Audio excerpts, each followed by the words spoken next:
Good morning, family. It's your ghetto news reporter, Mary Lee. Don't forget to put the dash between the Mary and the Lee, aka Mary Mac. Don't forget to do the same thing with that. Today is May 23rd, 2019, so they say. You know, I like to read the Daily Bread. This is also an ex-friend of mine by the name of Doris' birthday. Today, May 23rd. The Daily Bread says, throwing stones. For my real Mary McMurray, you know I like to bring you a little inspiration to start your day off, or some truth, so I can get my haters to tell the truth. You understand what I'm saying? So let me read this right fast. Throwing stones. Lisa felt no sympathy for those who cheated on their spouse until she found herself deeply unsatisfied with her marriage and struggling to resist a dangerous attraction. That painful experience helped her gain a new compassion for others and greater understanding of Christ's words. Let any one of you who is without sin be the first to throw a stone. Jesus was teaching in the temple courts when he made that statement. A group of teachers of the law and Pharisees had just dragged a woman caught in adultery before him and challenged. In the law, Moses commanded us to stone such women. Now, what do you say? Because they considered Jesus a threat to their authority, the question was a trap in order to have a basic for accusing him and getting rid of him. Yet when Jesus replied, let any one of you who is without sin, not one of the woman's accusers could bring themselves to pick up a stone. One by one, they walked away. Before we critically judge another's behavior while looking lightly at our own sin, let's remember that all of us fall short of the glory of God.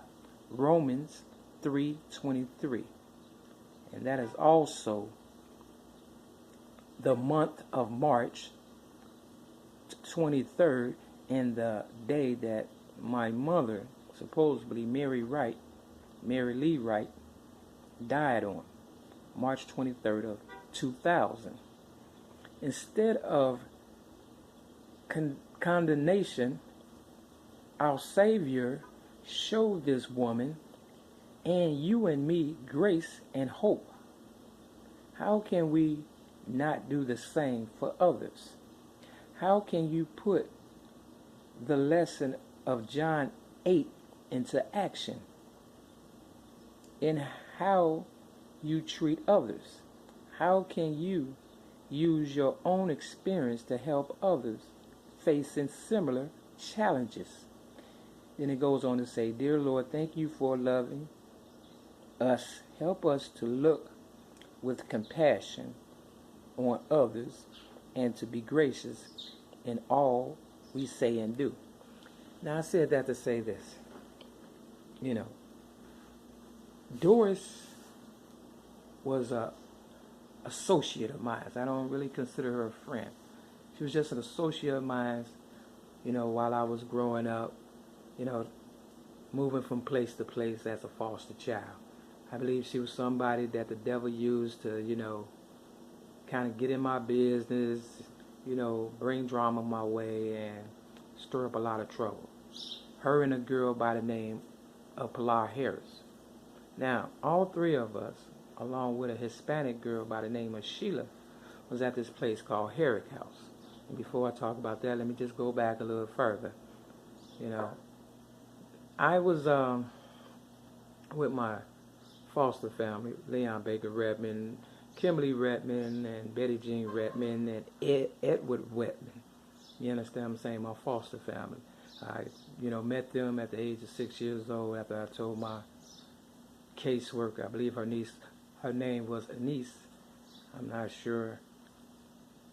Either way, I told my caseworker that, I was having problems at the age of 6 years old with people abusing me and things of that nature. And I ended up, leaving the foster home, and, nothing much I heard later on happened to the people that was abusing me, other than they supposedly had lost their license or whatever. And I went through a lot of abuse at that house. And I ended up in the Chicago Sun-Times newspaper at the age of 6 back in 1973. Now, fast forward, I am the originator of rap.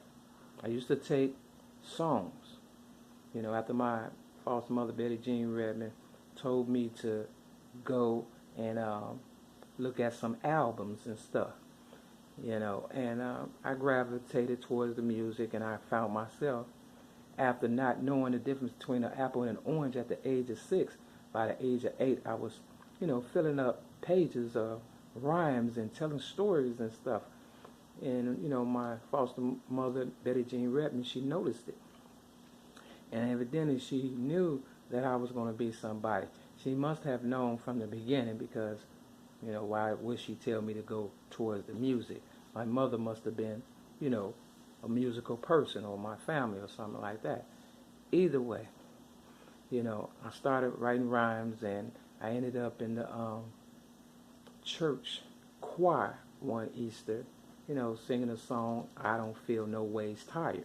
That's how, good I had become. And that was about the age of 8. Okay.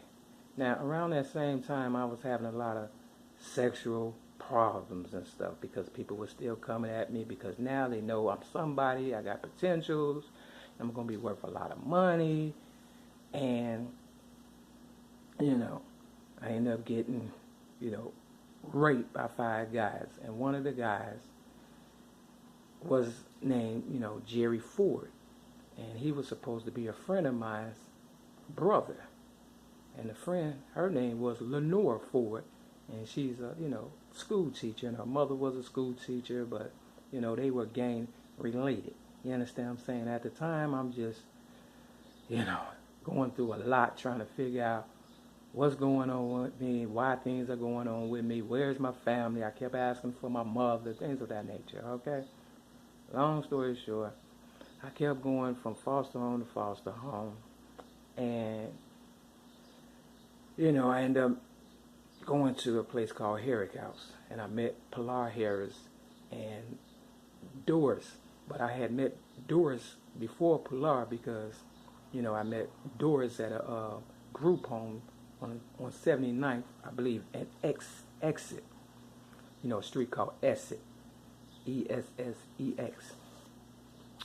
And she and I, we just was teenagers having fun or whatever, I thought, but we was being disruptive and stuff, I'm not going to lie. So, I ended up leaving. I didn't see Doris for a while. And next thing you know, I'm at Herrick House, And, I met Doris again, and I met Pilar, and I'm trying to mind my business, right? Just try to stay out of trouble and stuff, because that's all, trouble was just kept coming my way. And so, Pilar, she was like an aggressive at the time, played basketball, things of that nature. And I'm the type of person, I'm a competitive person. I really don't like to lose, but at the same time, I don't mind losing as long as I know, it's a good loss. It's not a fixed fight. You understand what I'm saying? But I don't like losing to cheaters and stuff. And that's all they were, cheaters. You understand what I'm saying? So Pilar, she was going with this girl by the name of Ruth. Later on in life, I seen Ruth, and at this party called, the Ebony Club. It's on, like, right off of 79th and Vincennes. It's closed now, but the building is still there. And she was high as a kite, and I couldn't understand it. And at that time, I was, making a nice amount of money or whatever and stuff. And, mind you, my caseworker, didn't want to help me once I left, DCFS or whatever and stuff. So I had to make my way in the street, and I was doing pretty good. And, selling general merchandise, not bothering nobody, not gang related, not selling drugs, just, doing the right thing. Now, when I seen Ruth, I didn't know how to, I didn't know how to, talk to her because I went on drugs and stuff like that. But she always stayed on my mind. Not only that, she was the ex-girlfriend of Pilar Harris and stuff. Now, I remember when I was younger, in my teenage years, Ruth, she kind of liked me or whatever and stuff, and I almost got Ruth on my, right arm and stuff, and here's the proof. If you see this line right here, you see this line right by the G, I was going to get Ruth on my arm. You understand what I'm saying? But I thought about Pilar Harris being my so-called friend or whatever, and I didn't want to, start no trouble or whatever and stuff, because I'm the type of person, if you my friend or associate, you understand what I'm saying, person I hang around or whatever the case is, I'm not going to disrespect you like that, especially if it's somebody you love or whatever.